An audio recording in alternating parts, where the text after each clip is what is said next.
नमस्कार दोस्तों, स्वागत है आपका इस बुद्ध की कहानी में। हमारी ज़िंदगी में कई बार हम खुद को एक मुश्किल घड़ी में पाते हैं। कई बार हमें बड़े फैसले लेने पड़ते हैं, लेकिन हमें यह नहीं पता होता है कि वह सही है या गलत। क्या उस फैसले का निर्माण हमारे परिणाम हमारे जीवन में खुशियाँ लाएगा या मुसीबत। लेकिन कई बार हमारे पास सही निर्णय लेने के सुझाव होते हुए भी हम जल्दबाजी में फैसले कर लेते हैं, और उन फैसलों की वजह से हमारी ज़िंदगी सुखमय हो सकती है या फिर हमारी ज़िंदगी नरक से भी बढ़कर हो सकती है। इसलिए सही फैसले लेने की क्षमता हमारे जीवन में सफलता हासिल करने के लिए आवश्यक है।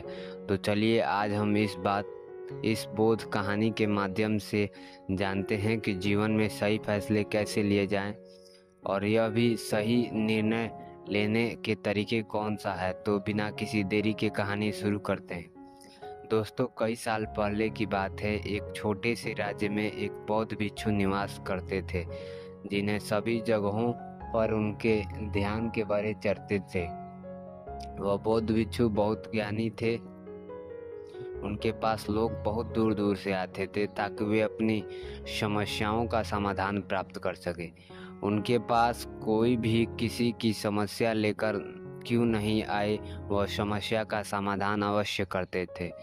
जब भी वह किसी दूसरे की समस्या सुनते थे तो वह उस समस्या को बड़े ध्यान से सुनते थे, समझते थे और लीन हो जाते थे। उसके बाद कुछ देर के लिए वह आंखें बंद करते थे और समस्या के बारे में सोच विचार करते थे, और उसके बाद उसका समाधान दे दिया करते थे। ऐसे में कोई भी व्यक्ति उनके बारे में केवल एक ही बात सोचता था, शायद इन साधु के पास कोई ऐसी चमत्कारी शक्तियां हैं जिससे वह समाधान पूछते हैं और उसके पास वह समाधान बताते हैं। एक बार एक युवक ने उस महाराज से यह पूछ भी लिया, क्या उनके पास कोई चमत्कारिक शक्तियां हैं जिसके कारण आप हमारी समस्याओं का समाधान करते हैं, या आपके पास ऐसी कोई दिव्य दृष्टि है जिससे आप हमारी समस्याओं का समाधान खोज पाते हैं। उस युवक की बात सुनकर वह साधु जोर जोर से हंसने लगा, लेकिन उन्हें उस युवक की बात का कोई जवाब नहीं दिया। उसके कुछ ही दिनों बाद उस राज्य में एक बूढ़ी अजीब सी घटना घटी। उस राज्य में एक बुढ़िया औरत रहा करती थी जो अपने गांव में अकेले ही रहती थी। उसका कोई ना था। उस राज्य में से होकर चार मित्र अपने घर की ओर जा रहे थे। वे लोग दूसरे नगर में काम करके पैसा इकट्ठा करके अपने घर की ओर जा रहे थे। यह बात बहुत पुराने जमाने की है, जब यातायात के साधन ना हुआ करते थे। वे इसलिए लोग पैदल चलते थे। इसी कारण वे चारों अपने अपने धन को इकट्ठा करके अपने गांव की ओर प्रस्थान कर रहे थे। उन चारों ने अपना धन एक छोटी सी पोटली में रखा था, और उसी पोटली में उन सभी की सारी कमाई थी। तभी उन चारों के मित्रों में से एक मित्र कहता है, मित्र, इस तरह से यदि हम अपना धन अलग अलग रखेंगे तो इसमें हमारा धन चोरी हो सकता है। क्यों ना हम अपना सारा धन एक ही पोटली में रख दें, जिससे हम सब इस पर ध्यान भी दे सकेंगे और हमारा धन सुरक्षित भी होगा। और इस पर अपने हम गांव पहुंच जाएंगे तो वहां हम अपना अपना हिस्सा इनमें से ले लेंगे। इन तीनों मित्रों में से उस युवक की बात मान ली। वे मिलकर अपना धन एक पोटली में रख देते हैं और सभी मिलकर अपने गांव की ओर चल देते हैं।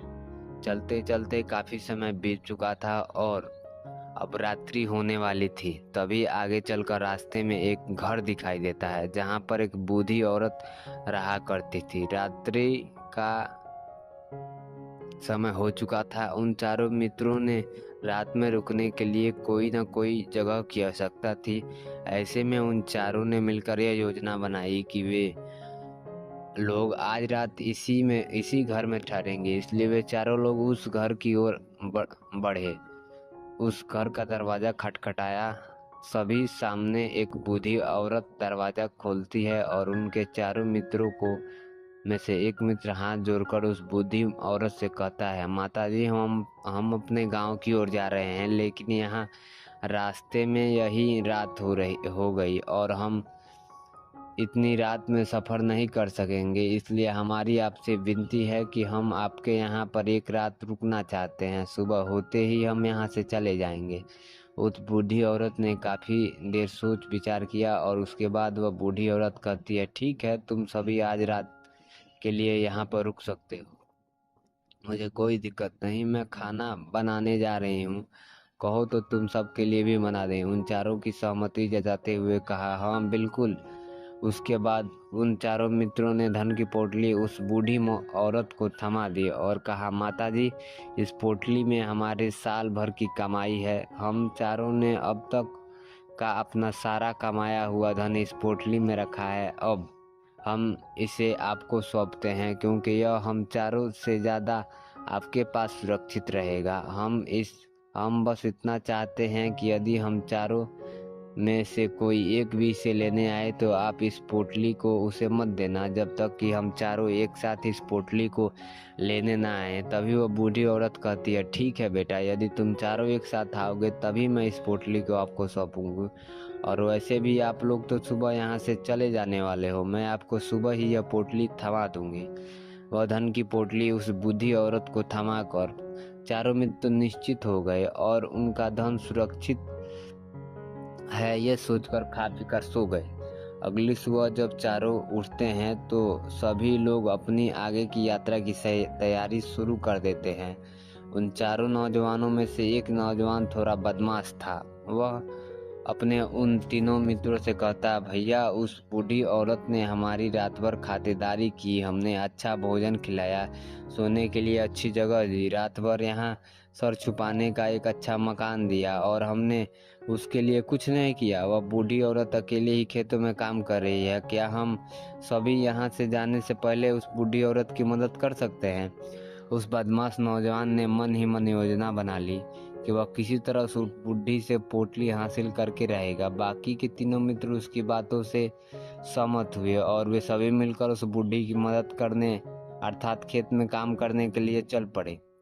वे सभी मिलकर खेत का काम कर ही रहे थे, तभी वह नौजवान बदमाश अपने बाकी मित्रों से कहता है, मित्र, मुझे जोरों से प्यास लगी है, जरा मैं उस बूढ़ी औरत से पानी मांग कर लाता हूँ। वो बाकी मित्र भी काफी थक चुके थे, उन्हें भी जोरों से प्यास लगी थी, इसलिए वह तीनों मित्रों उसे वहां से जाने की अनुमति दे देते हैं। जैसे ही वह बदमाश उस बूढ़ी औरत के पास पहुंचता है, वह उस औरत से कहता है, माताजी, अब हम यहाँ जा रहे हैं, कृपया हमारा धन, हमारी पोटली हमें वापस दे दें। पर बूढ़ी औरत कहती है, नहीं नहीं, जब तक तुम चारों एक साथ ना हो तब तक मैं वह पोटली नहीं दे सकूंगी। तुम्ही ने कहा था कि जब तक हम चारों एक साथ ना हो तब तक यह पोटली किसी को मत देना। तभी वो बदमाश उन तीनों की तरफ इशारा करते हुए कहता है, लाओ। उन तीनों ने सोचा कि हमारा मित्र हमारे लिए पानी लाना चाहता है, इसलिए वह हमसे आज्ञा मांग रहा है। तभी उन तीनों मित्रों ने इशारा कर दिया। उस युवक ने कहा, हाँ हाँ ठीक है, ले आओ। यह देख उस बुढ़िया को यह लगने लगा कि वो चारों यहाँ से जा रहे हैं, वो अपनी पोटली मांग रहे हैं। इसलिए उस बुढ़िया ने वह पोटला उस बदमाश के हाथों में रख दिया और बदमाश ने उस पोटली को लेकर वहां से चला गया और बाकी तीनों मित्रों ने अपने खेत में काम में व्यस्त रहे। कुछ देर बाद जब वह तीनों खेत का काम करके वापस लौटे और बुढ़िया से कहते हैं, माताजी, हमारा मित्र जो पानी लेने आया था वह कहाँ गया? उस पर वह बुढ़िया कहती है, क्या वह पानी पीने आया था? पर वो तो कहता था कि हम चारों जा रहे हैं, कृपया हमारे धन की पोटली हमें थमा दे। तब तीनों बड़े आश्चर्य होकर उस बुढ़िया से कहते हैं, माताजी, हमने भला कब कहा कि वो पोटली मांगी? हमें तो प्यास लगी थी तो हमने पानी का इशारा किया था। तभी बूढ़ी औरत उन तीनों से कहती है, परंतु अब तो वह पोटली लेकर जा चुका है। तभी वह तीनों मित्र सर पकड़कर रोने लगते हैं और कहते हैं, माताजी, इसमें हमारा सारा धन कमाया हुआ था वो अकेले लेकर भाग चुका है। हमने तो अपने आप को कहा था कि जब तक हम चारों एक साथ ना आए तब तक आप वो पोटली किसी को ना दें। फिर आपने ऐसा क्यों किया? इसमें आपकी गलती है। हम आपको उस पोटली की हिफाजत के लिए रखा था और आपने उसे एक ऐसे आदमी को दे दिया जो हमारा सारा धन लूट के लेके चला गया। चलिए दोस्तों, आज की कहानी यहीं ख़त्म करेंगे और इसी कहानी को हम लोग अगले भाग में देखेंगे कि तीनों किसानों ने राजा के पास कैसे ये चीज़ें पहुंचाई, राजा ने कैसे न्याय किया और बुद्ध ने कैसे उस न्याय में अपनी पारदर्शिता दिखाई है, पारदर्शी